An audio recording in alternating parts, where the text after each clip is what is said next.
You know it's me, man.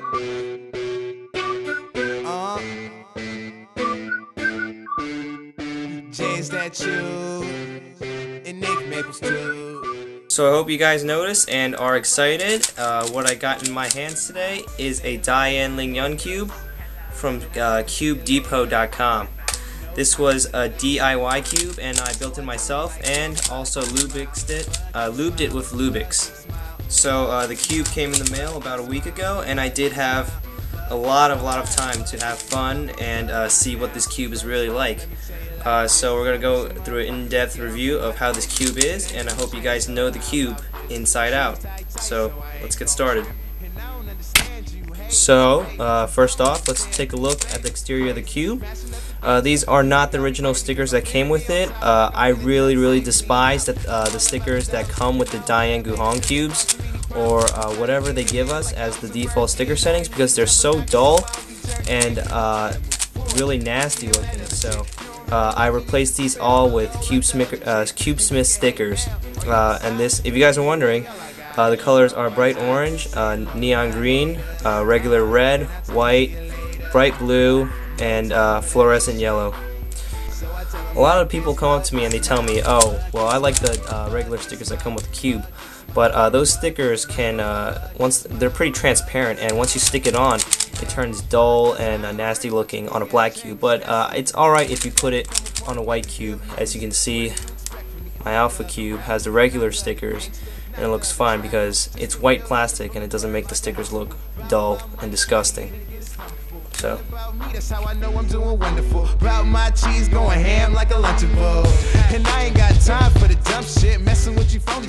alright, so I'll let you guys take a look at the edge piece of a Dayan Lingyun, and to make it a better comparison, you'll let you guys take a look at Dayan Lone Goose Cube edge piece and compare them two side by side. You can see how the Dayan Lingyun is much more triangular and skinnier than the Lone Goose Cube, which is more cubic, and yeah. And also, you guys could take a look at, I call these the claws of the edge piece. You can see how the Lingyun is much longer than the regular Dayan, and the reason why it's longer is most likely to prevent pop-ups with the cube. Alright, you can see how the if I bounce the light off it, you can see how it's sort of shaped and dented in a certain way, which makes this side jut out a lot more. This is practically an indent, which pushes out on the cube. So most of the cube is touching on the part that's jutted out. So it reduces the friction by making the cubes touch less. And also there's another indent right here, which also helps with reducing the friction of the cubes. Alright, so here is a corner piece of the Dayan Lingyun, and here is the corner piece of the Dayan Guhong Lone Goose Cube comparison.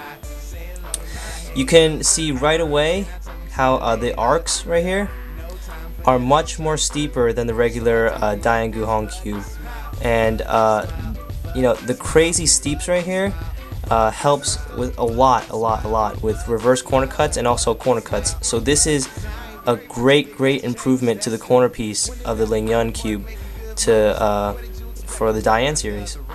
This is the end of the corner piece of a Dayan Lingyun, and this is the end of a corner piece of a Dayan Guhong.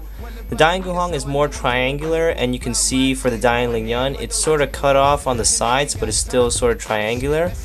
What's great about these is that it really prevents the lockups by clinging on to the pieces inside, and you can see that by seeing how hard and difficult it is to take out a corner piece in a Dayan cube. So these shapes in the Dayan series cubes are really great, and also help with corner cutting and also prevention from locking up. Alright, so here's a look on the inside of the Dayan Lingyun. You can see the indents on the edge pieces, which reduce the friction, and you can also see how the cube is weirdly shaped. I'll compare it next to the Dayan Guhong. You can see a big difference in the shape of these. for once, you could see how the axle pieces, it's more rounded off and instead of cubic like the old one, and also you can see less of the cube that's touching all the pieces for the Dayan Lingyun, and that helps to really reduce the friction, the amount of friction that's on the cube when you turn it, and it also helps make the cube a little faster by reducing the friction. I just want to give you guys a closer look at the mechanism of this cube. You can see the holes that between these cubes that you can just see right through it to my desk, and that shows that, you know, not all the cubes are really touching, and that shows just amount how many of the cubes are really touching together when you turn the cube. And this really shows how the friction is reduced in this cube by the cubes not really touching each other really. Also, you guys can take a look at the core of the cube. It's pretty standard. Alright, so for the axle piece, you can see how it's indented nicely for you guys. But really, the easy tabs are all on the corners, which is still easy to, you know, take out. So all you gotta do is just hold your fingers on both sides of the corner and pull it out. And here is an easy adjustable tab piece for the axle piece.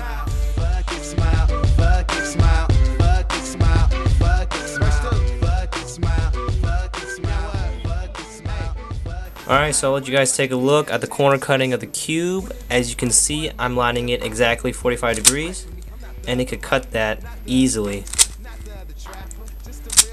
You can go just a little more than 45 degrees and then just wedge it and it'll still go through. But 45 degrees is just perfect, and that is crazy. That is because of the really rounded off corner pieces. And for the reverse corner cuts, you can see how it goes half a cube easily. I think that's half. No problem. And if you can even go more than half a cube, like right there. So that is incredibly insane, and corner cutting is just, you know, it's too much to handle for me.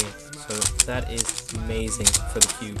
So these reverse corner cuts are just amazing for the permutations where you acquire M, and if you mess up and land right here, it's gonna just go right on it for you, and that really helps out for all those permutations with the M in the middle. And you know, if you ever get stuck, you know, don't ever worry about it, because these reverse cuts just get at it for you and you'll get back on track. So I'll let you guys take a look at the M slices of the cube. This going down, it could go about half a cube and do it easily. So that's great for messy solvers, for those trying to do the not M perms, but the permutations with M and often misalign it. You know, you don't have to worry at all, because this helps you out like crazy. So, and for reverse, I guess it could go not too much, but less than half easily. So this is amazing for those kind of cases. So the feel of this cube is rather unique, because from the indent, and you can see when I showed you earlier that you know, how all the cubes don't really touch that much, it makes the cube really crispy, and gives you this really nice crispy sounding cube. The feel is like, it feels like a Dayan Guhong that is like fused with the A5, because you get the smoothness from like the Dayan, but also you get sort of the clickiness that you hear from an A5 cube. In my opinion, this cube is not as fast as the A5. I believe that the A5 is the fastest cube there is, but this cube, like all the other Dayans, is just a little slower than the A5. I'll let you guys know that there are no lockups at all, so you guys don't have to worry about that. It has great plastic quality, and is very smooth. And also, the cube is pretty light, so it's not as heavy as like a Edison cube or anything like that. So some of the problems I encountered with the cube is that, ironically, even though that the alright, let me take that out for you guys. Ironically, even though these are longer, the cube pops more than a Dayan Guhong. which I found out in many of my solves. I solved that though by just tightening the cube up. This is tightened on a little more than average, but it still feels great, and it's not that big of a deal. But please take into consideration that this cube does pop more than a Dayan Guhong.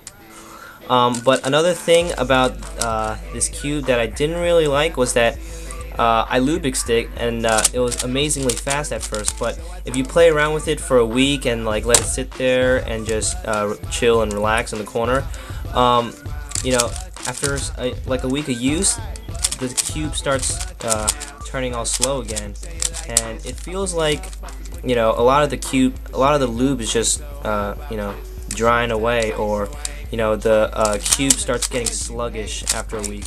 And I solved that problem by just putting, just re-lubing it again, but not too much. I just put some Lubics on the edge pieces, and I just did a few solves, and then it all helped that problem out. But I was sort of bummed out to know that, you know, the Dayan series cubes sort of get slow after just like a week of use. So some re-lubing is required more often than, you know, a lot of other cubes. So there you guys have it. This is my all-out review on the Dayan Lingyun cube, and I hope you guys found out a lot more about this cube than you did before. I'm sorry that I haven't been putting up videos as fast as I did before, but I've been practicing for the You Can Do It Rubik's Cube competition, and I've actually competed. And I'll have those videos posted up soon, and yeah, so thanks for watching my videos. Again, this cube is bought from CubeDepot.com. It's a DIY cube, and I lubed it with Lubics. It's a great cube, great cube, and you guys should definitely go out and get one. So yeah, I'll see you guys later, and subscribe. Thanks. You niggas can't tell me nothing. Realest nigga in it, all you other niggas frontin'. All up in your face yelling FIS with a smile on me. Why you always so stressed? Say hello to my haters. Alright. Then I tell them see you later.